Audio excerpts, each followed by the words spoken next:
and grateful for that avenue as well. All right, Psalm 18. We are continuing in our study. Psalm 18. Sounds like you're already there. Like I didn't hear any page turning. Like you knew where I was going. Y'all reading my mind, I guess. I should have tricked y'all, but it's 2020. Y'all wouldn't have fell for it. All right. Verse 20. The Lord rewarded me according to my righteousness. According to the cleanness of my hands hath he recompensed me.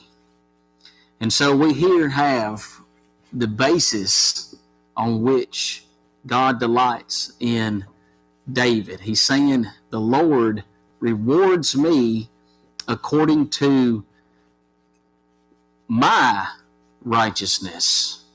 Now, what is he talking about there? Because we know that what righteousness is, and we know from where righteousness comes. So why is he saying my righteousness? Yeah, he's talking about his lifestyle. He's not talking about how it's his law, how those are his commandments, and he's living according to his own commandments or something like that. But he's saying my lifestyle, the Lord is rewarding me according to the way I'm living, and I'm living righteously according to God's righteousness, according to the cleanness of my hands. He hath rewarded me. Now, again, Psalm 119, 172, we read what? God, all of God's commandments are righteous. That's right. David states here that God recompensed him or returned to him in the form of love, care, and deliverance because he had clean hands, which is another way of saying that he's faithful. Someone read Psalm 24:4 real quick.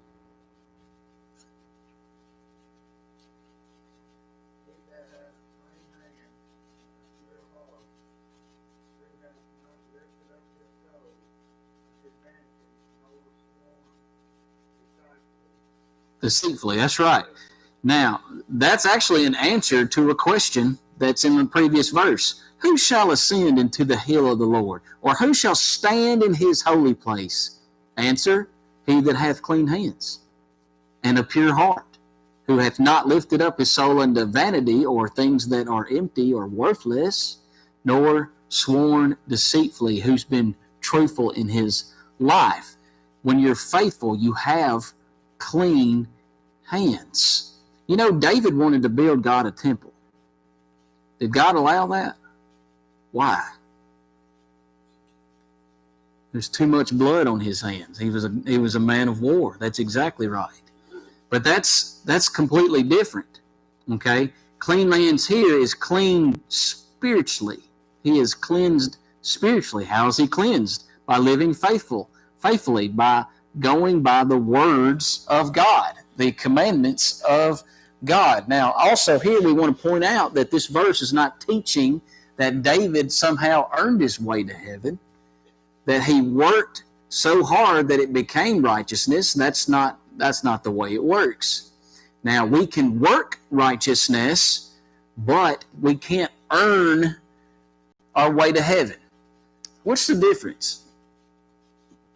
Working righteousness versus earning our way to heaven. We can do one thing but not the other. Yeah, that's exactly right. Yeah. If say that some people say, well, I lived a good life. I paid my taxes. I didn't make anybody mad. I didn't steal from anybody. I didn't hurt anybody else. I didn't even say a cuss word. All these things maybe we would say that are small and petty. I didn't even do that. Well, we can do all of those things and still not be working righteousness. We can't earn our way to heaven. We can't do so many good things that it overpowers the bad things, as if there's a scale or a balance, right? Put all your bad stuff on this side and put all your good stuff on this side, and whichever's heavier, that's where you're going for eternity. That's not the way it works, and thank God, right? Because you know why? The scale would be tipped. It really would. We can't earn our way to heaven, and David certainly isn't saying that he is. No one can earn their way to heaven.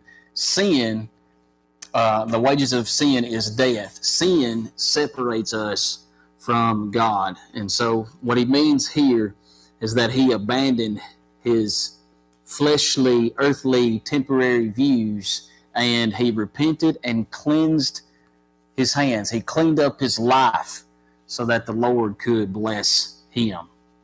And so now that section here that's concluded is the response of God to the cry of David for salvation from his enemies. David was righteous, and he belonged to God of all righteousness. God's ears were open to his prayers, which here his ears are open to all prayers of the saints who are faithful saints, 1 Peter 3 and 12. And so David calls for help. God responds in his behalf and gives a nice picture of big rumble. Mountains are moving and things like that. Now, the third section begins at verse 21 and it extends to verse 30.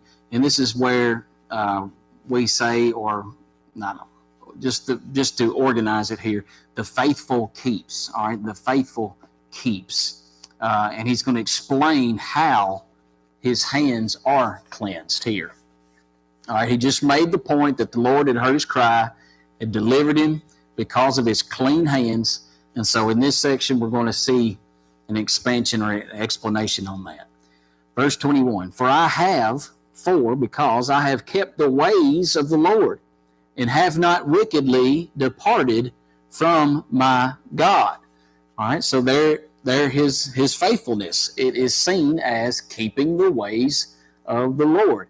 He was obedient to God's words, and he's stating it in a positive way here, and then follows with the negative of it, and points to the nature of that negative, which is wickedness. I have kept the ways of the Lord, and I have not wickedly departed from my God. All right, and so he was within the Lord's blessings because of that. He had not departed from God. He was drawing near to God. How do we draw near to God? That's it. It all goes to that. I feel like a broken record. We talk about how we obey God and how we are faithful and things like that. It's as simple as following what he says to do. It really is that simple. So wickedness would be the motivation from any departing from the Lord. Now, did that mean that he did not depart occasionally? No. We all know the sins of David, and in our eyes, in our human eyes, we're thinking, David, you're a bad dude. I want nothing to do with you. What did he do? Think about the sins that he committed.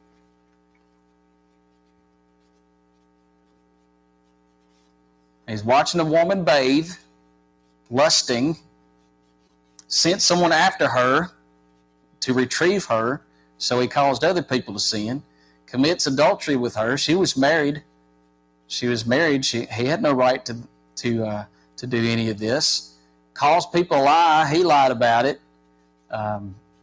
Killed her husband. I mean, he's a bad dude. We would automatically just put him on the bottom of the totem pole, if you will. Well, sure, yeah, I guess. Except he's king. Well, he didn't kill David because Jesus comes from his seed. So there was the seed promise. But also David is after God's own heart. Okay. Yeah, right. We all strive to do, or we all strive to please God. That's always on our minds, constantly, or at least it should be. It should be on our minds in every moment of our lives. We're thinking about, because if I'm thinking about that, I'm less likely going to sin. Okay. knowing, as a matter of fact, that God is watching me right now. I'm not going to do that. But sometimes temptation comes, and temptation is different for everybody, meaning that I may struggle with one thing and you necessarily couldn't see. Well, I don't understand why Brandon struggles with that. And then one thing you might struggle with that I wouldn't understand. Okay, it's different for everybody. We all struggle with different things. And so sometimes when that temptation comes out, we're enticed because of our own struggles, our own desires, our own lusts. And then we meet that temptation. And when we're meeting that temptation, we are doing all kinds of things in our mind. Like, it's just one time, or it's not a big deal. And we start to justify or find excuses in committing those sins. And then all of a sudden, we're not focused as we should be. And we're not thinking about God like we should be. And guess what? We fall. And then after that moment of pleasure, I'd be lying to say if sin wasn't pleasurable. If it wasn't pleasurable, would we be enticed? No, not at all. But after that moment of pleasure, you look back and you ask yourself, what did I just do? I cannot believe I did that. And sometimes the mistake that we make, there are major consequences. Major. Other people are affected. Other people are always affected, by the way. Sometimes we think, it's a private sin. Nobody will know about it. Truth always gets out, man. It always gets out. It always will find out. Your sin will find you out. Always will. But in that moment of weakness, we're either mournful or we allow that to control us. Okay. All right. So David, he departed on occasion, but he also repented. Okay. The sins he committed are absolutely disturbing to us. We have to understand that anybody can be forgiven, and anybody can change their lives, and anybody can make an impact for the cause, regardless of what they've done in this life. All right? Okay. We all celebrate, by the way, when we know someone who's had mighty struggles in their lives, and they always end up, if they are penitent and live according to God's will, and we see a change, it's a great thing. We tend to put them on a higher pedestal now, from the bottom of the totem pole to the top, and God can do that. He can change our lives only if we do what He says. Okay. All right. Verse 22. For all His judgments were before me, and I did not put away His statutes from me. So, the word of the Lord seen as the Lord's judgment, statements or rules from God concerning what is right. David said these were before him.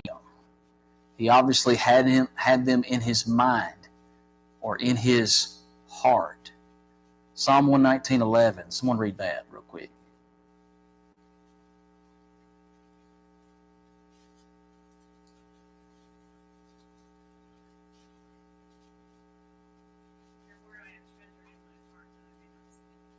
Your word I held in my heart, or I treasured in my heart. For what reason?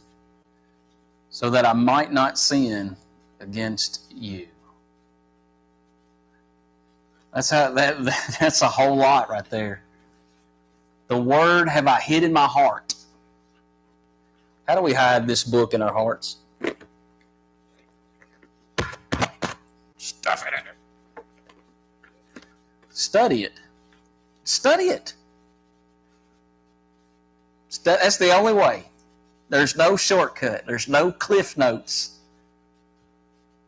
There's no simple way to it. Just get in it. Get in the Word. Study.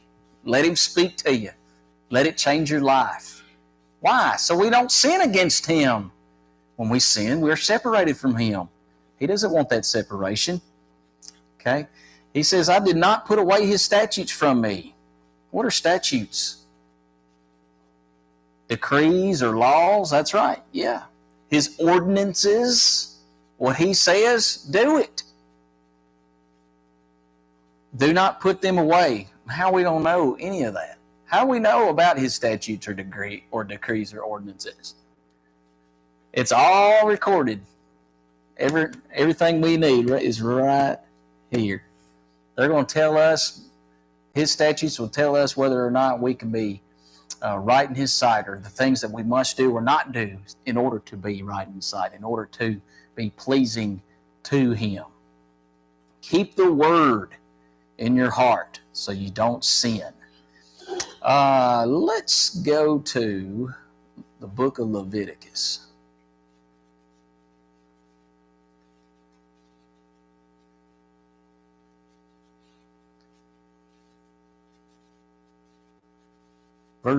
Chapter 26. I got to tell you the chapter, don't I? We're just going to read the entire book of Leviticus. Y'all ready? It's repetitive.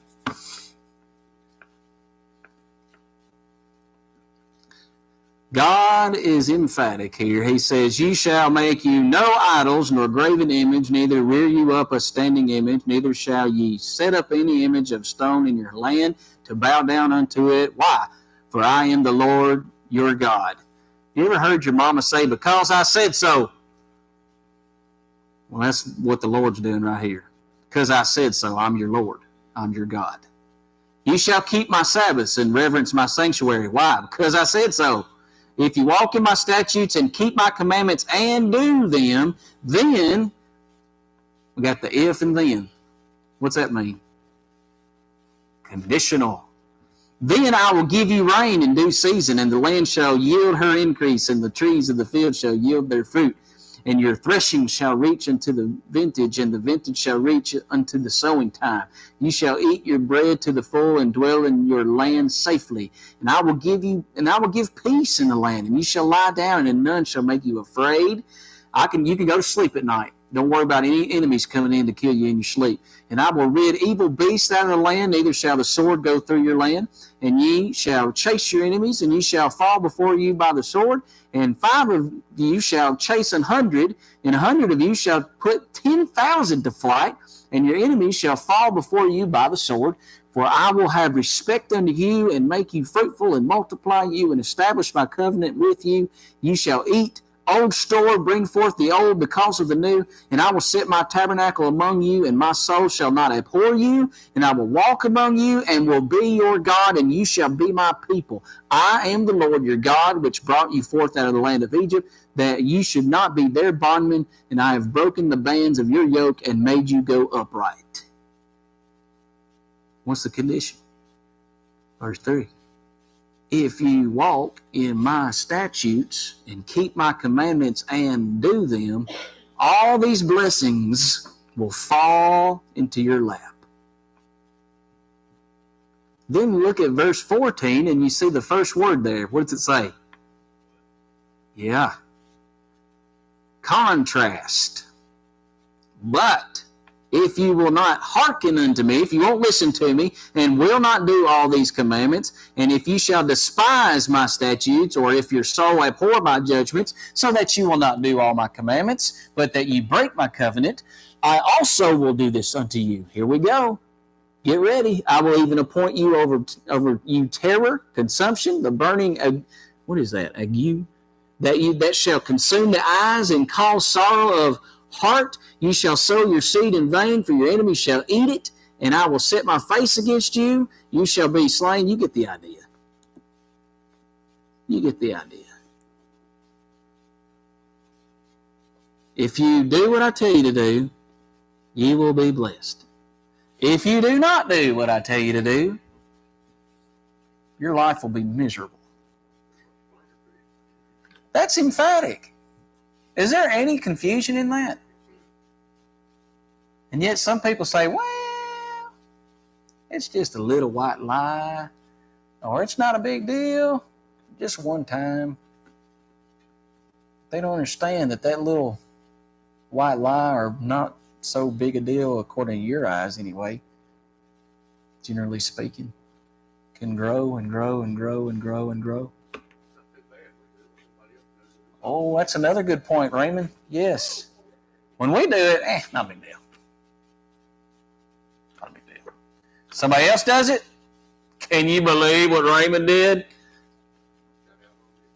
Yeah. That's it. That's right. Absolutely. Absolutely.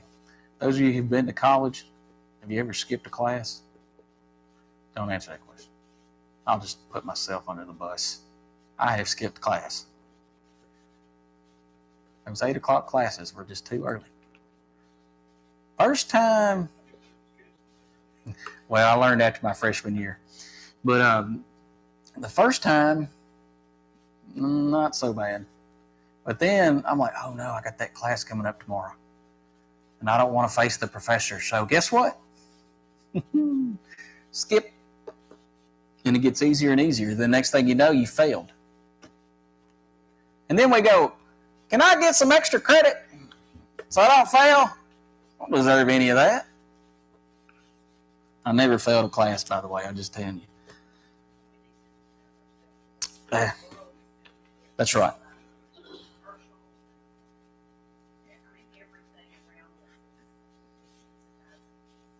Absolutely. That's the problem.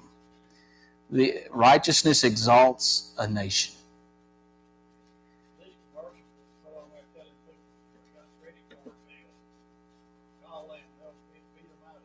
Yeah, exactly. Yeah, or the debt with the IRS. Call us, we'll lower your debt. What's the catch, you know? Yeah. Instead of paying them, you pay us. But that's right. Yes, that's exactly right. I mean,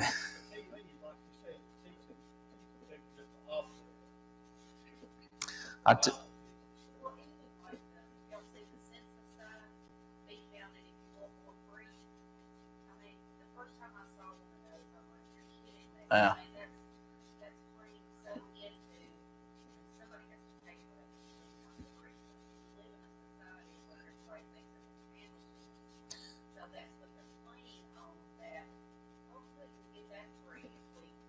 Yeah. The generation that worked so hard to build this country up to where it was worked hard to get what they had. And that generation is dying out. And we've grown up, we think that we're poor, but we're really not. And so things are handed to us. And now we're in a generation where the grown-ups feel like they're entitled.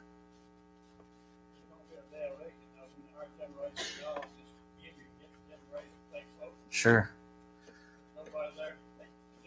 But also this, we can't just blame one generation, because one generation raised the next generation. It's how did we get to this? What was I saying? Oh, desensitizing. Yeah, desensitizing. Desensitizing sin. And we feel like sin is not a big deal. It's no longer shocking anymore. They use, I don't know if y'all have noticed this, they allow more and more curse words on TV shows now that they used to not allow on there. Well, we don't have TV because of that mess. We just don't even have it, because we can't get away from it. We can't escape it.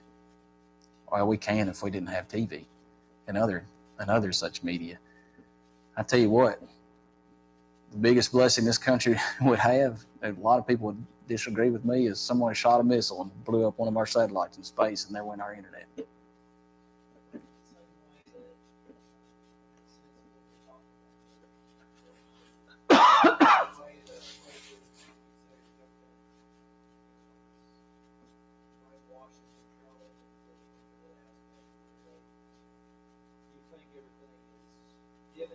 Yeah.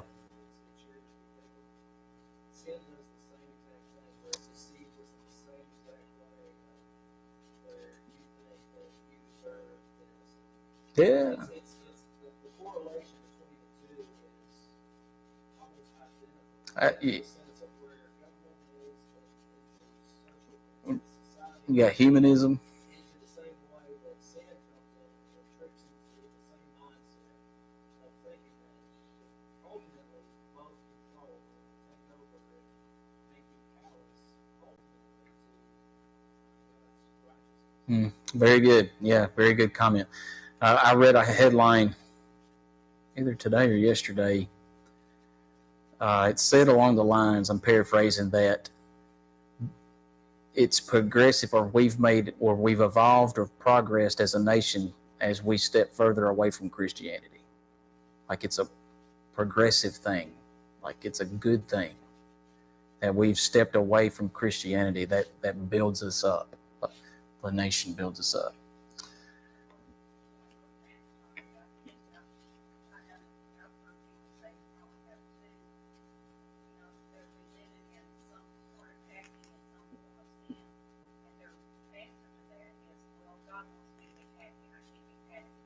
Yes. Yeah. They truth. Yep, that's worship of self. That's that's idolatry. That's humanism, and they're bringing humanism in Christianity. Absolutely, God wants me happy. God is a loving God. God wants everybody happy. Everybody do what you want to do to make you happy. If you're happy, God's happy. That's how they measure it too. If you're happy, that means God's blessing you. If you're miserable, you've done something that you shouldn't have done. That has nothing to do with it. There's a biblical example or a biblical explanation. Let's go to Psalm 1. Let's read that. Talking about how sin enters into our lives and how we can avoid it.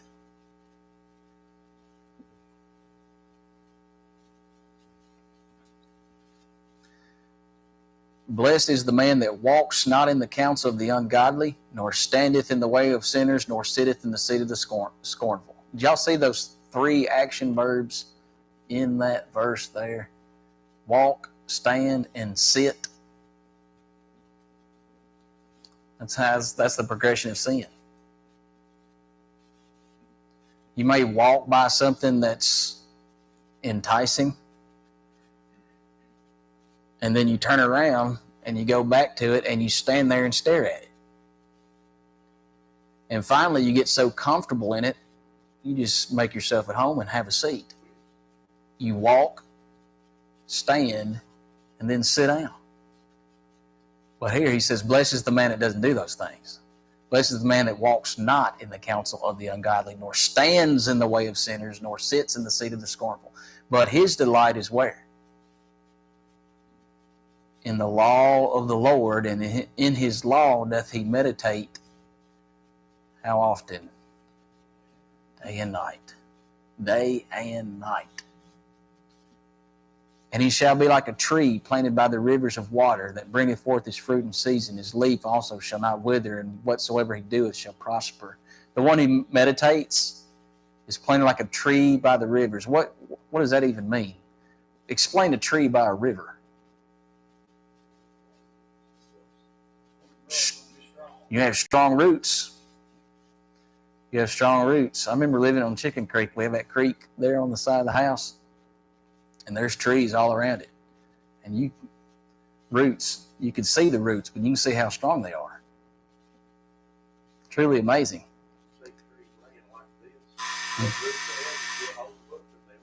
Yeah, that's right. And then he says here in verse 4, the ungodly are not so, but are like the chaff which the wind driveth away. What's chaff? Yeah. I don't know. I'm not a farmer, but chaff is like, don't you burn what's left over after the harvest? And there's like ash. Not anymore. We don't do that anymore. Yeah, there you go. Well, anyway, or it'd be dusting, like the hay. That's right, the hay, when you cut the hay. Yeah, there you go. That's it. Yeah, when you thresh wheat, whatever's left there can be blown away. That's right. There it is. Therefore the ungodly shall not stand in the judgment, nor sinners in the congregation of the righteous. For the Lord knows the way of the righteous, but the way of the ungodly shall what? Perish. See, David here in Psalm 18 says, for all his judgments were before me, and I did not put away his statutes. Because he did that, he is not, or he is right in God's sight. He is pleasing in God's eyes, if you will. Verse 23, going back to Psalm 18, I was also upright before him, and I kept myself from mine iniquity. Upright, blameless, or complete. The condition we are in when we keep his statutes. We are upright when we follow God's statutes. If we walk in the light as he is in the light, the blood of Christ continues to cleanse us. 1 John 1:7. We're striving and trying really hard to please God and live according to his will. The blood continues to cleanse us when we do that. Does that mean that we will never sin? If it meant that, then the blood wouldn't need to continue to cleanse us. No, we sin. We sin, but we're striving. Therefore hath the Lord recompensed me according to my righteousness, according to the cleanness of my hands in his sight. Again, he uses that same expression in verse 20. With the merciful thou wilt show thyself merciful. With an upright man thou wilt show thyself upright. With the pure thou wilt show thyself pure. And with the froward thou wilt show thyself froward. So you reap what you sow, really. If you're merciful, guess what? You get mercy.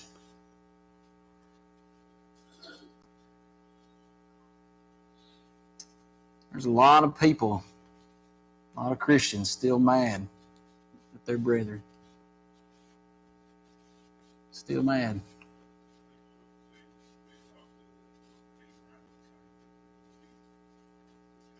Sure. That's a whole nother element of this. Absolutely. If you are with people like that, for sure.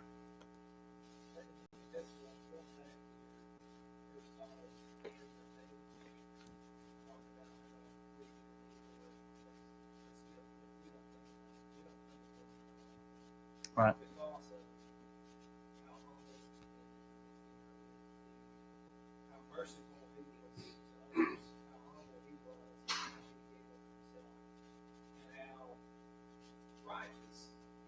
Yeah. And into the sense that you can just see that, you know certain people how that just you can glean and you can just they radiate goodness. Mm-hmm. You can, as you look and you see David through those aspects. Yes, he did those things, but those are the same things that you sit there and look and you say, but look at those qualities of what he had, and that's what ultimately. That's why I think that God says. Absolutely. That right there is what radiated even above the single things of what Oh, sure. Absolutely. I guess I didn't explain. I mean, to someone that we would know or find out that would do the things that David had done as far as sins were concerned, we would put them at the bottom of the totem pole. But absolutely, you're right. I don't look at David like that. I want to make that clear. I look at him as a God after God's own heart, for sure, because of what he's done. I mean, I would actually love to do a character study of David, and especially, I mean, for instance, he was in a war and chased by Saul, and when Saul died, he didn't celebrate that. In fact, the people that brought him the news about Saul's death, he killed them because they brought him the news as if it were to be celebratory. But he still called Saul God's anointed. That's how much he reverenced God.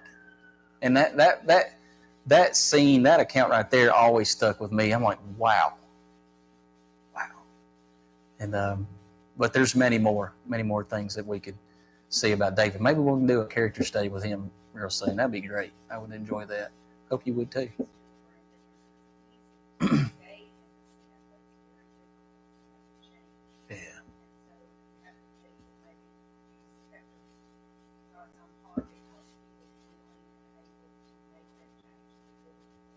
Absolutely. Very good. It's difficult to make that change for sure. They say repentance is the hardest part, the hardest step unto salvation. I agree with that 100%. All right. Any other comments? I appreciate the comments tonight.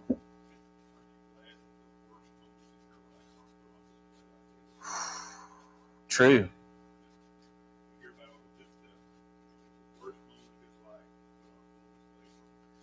We try real hard to hide that stuff, don't we? Oh wow. Mm-hmm.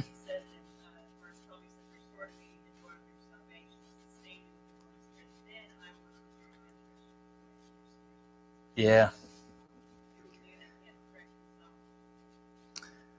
And he's still mournful. He's still mournful of what he had done. We always will be. We always look in that mirror and look back, which we shouldn't dwell on our past, but it is healthy to know where we came from and where we could have been. Absolutely. Very good. Wow. Great comments tonight. I enjoyed tonight's class. Whoever didn't come tonight missed out, unless they're watching at home. In other words, hope to see you next week.